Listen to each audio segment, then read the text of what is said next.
नमस्कार दोस्तों। 2026 में दुनिया एक बड़े खतरे की तरफ बढ़ रही है।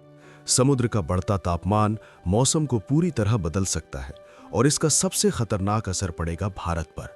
यह सिर्फ एक देश की समस्या नहीं है, ये एक ग्लोबल क्लाइमेट इवेंट है जो पूरी दुनिया को एक साथ प्रभावित करता है।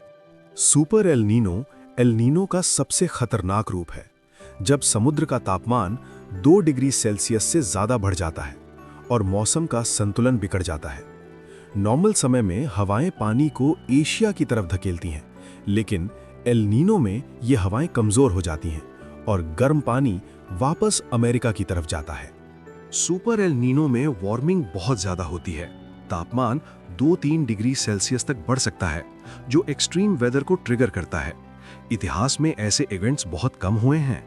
1997 और 2015 ने दुनिया को हिला दिया था और रिकॉर्ड तोड़ गर्मी देखी गई थी। 2026 के लिए खतरे की घंटी बज चुकी है। 61% चांस है एल नीनियो बनने का और 25% खतरा है सुपर एल नीनियो का।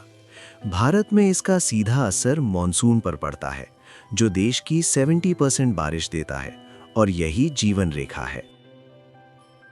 एल नीनियो मॉनसून को कमजोर कर देता है, बारिश कम होती है और सूखा बढ़ जाता है।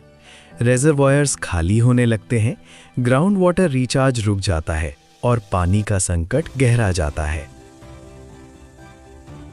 इसके साथ शुरू होती हैं भयंकर गर्मी की लहरें। तापमान तेजी से बढ़ता है और जीवन मुश्किल हो जाता है। कुछ जगहों पर तापमान 5 से 7 डिग्री सेंटीग्रेड ज्यादा हो सकता है। नॉर्थ इंडिया सबसे ज्यादा प्रभावित होगा और हीट वेव रिकॉर्ड तोड़ सकती है। दिल्ली जैसे शहरों में एक्सट्रीम हीट देखी जा सकती है। पहले ही 52 डिग्री सेल्सियस तक तापमान पहुंच चुका है, जो एक खतरनाक संकेत है। खेती पर इसका सबसे ज्यादा असर होता है। पानी और तापमान दोनों फसलों को नुकसान पहुंचाते हैं और उत्पादन गिर जाता है। एप्पल इंडस्ट्री पर बड़ा खतरा है। स्नोफॉल कम होने से चिलिंग आवर्स पूरे नहीं होते और हजारों करोड़ का नुकसान हो सकता है। मैंगो क्रॉप भी वल्नरेबल है। बारिश और ओलावृष्टि नुकसान पहुंचाती है। कुछ जगह 90% तक नुकसान देखा गया है। वीट प्रोडक्शन भी गिर सकता है। हीट स्ट्रेस से दाने खराब हो जाते हैं और किसानों को भारी नुकसान होता है। राबी और खरीफ दोनों फसलें प्रभावित होती हैं। बीज और पानी की जरूरत बढ़ जाती है और खेती अनिश्चित हो जाती है। गर्मी के कारण बिजली की मांग बढ़ जाती है। एसी और कूलिंग डिवाइसेस ज्यादा इस्तेमाल होते हैं और पावर सिस्टम पर दबाव पड़ता है। 2015 में डिमांड थी 154 गीगावाट। 2026 में ये 270 गीगावाट तक पहुंच सकती है, जो एक बड़ा एनर्जी चैलेंज है।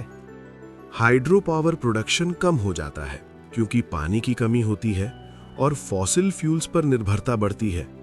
महंगाई तेजी से बढ़ सकती है।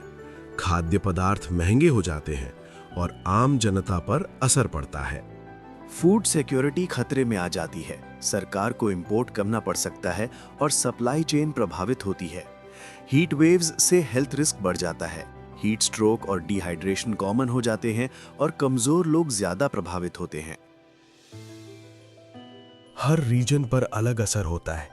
नॉर्थ में हीट वेव, साउथ में बारिश और ईस्ट में मॉनसून पैटर्न बदल जाता है। क्लाइमेट चेंज इसे और खतरनाक बना रहा है। ओशंस पहले से ज्यादा गर्म है, जिससे एल नीनियो और पावरफुल हो सकता है। ये सिर्फ भारत की समस्या नहीं है। पूरी दुनिया में ड्राउट, फ्लड्स और स्टॉर्म्स बढ़ेंगे और ग्लोबल क्राइसिस बन सकता है। इससे बचने के लिए तैयारी जरूरी है। वाटर मैनेजमेंट और फार्मिंग टेक्निक्स सुधारनी होंगी और अर्ली वार्निंग सिस्टम्स मजबूत करने होंगे।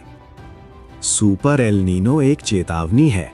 अगर तैयारी नहीं की गई तो इसका असर बहुत बड़ा हो सकता है, लेकिन सही कदम उठाए जाएं तो इस संकट को कम किया जा सकता है और भविष्य को सुरक्षित बनाया जा सकता है। ऐसी ही एजुकेशनल और इंफॉर्मेटिव वीडियोस के लिए इस वीडियो को लाइक करें, अपने दोस्तों के साथ शेयर करें और चैनल को सब्सक्राइब करना बिल्कुल ना भूलें।